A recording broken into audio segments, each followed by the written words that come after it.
बिस्मिल्लाहिर्रहमानिर्रहीम। जॉन एलिया साहब की गज़ल है कि एक साया मेरा मसीहा था। एक साया मेरा मसीहा था, कौन जाने वो कौन था, क्या था। वो फ़कत सहन तक ही आती थी, वो फ़कत सहन तक ही आती थी, मैं भी हुजरे से कम निकलता था। तुझको भूला नहीं वो शख्स, तुझको भूला नहीं वो शख्स कि जो तेरी बाहों में भी अकेला था।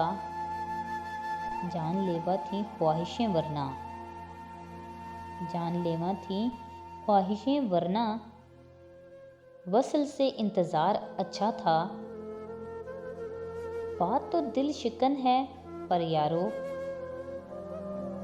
बात तो दिल शिकन है पर यारो, अक्ल सच्ची थी इश्क झूठा था। अपने मयार तक ना पहुंचा मैं,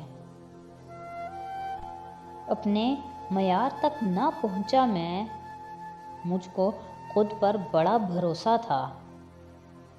जिस्म की साफ गोई के बावस्फ, जिस्म की साफ गोई के बावस्फ, रूह ने कितना झूठ बोला था। मज़ीद ऐसी वीडियोस के लिए हमारे चैनल को सब्सक्राइब करें। बहुत शुक्रिया।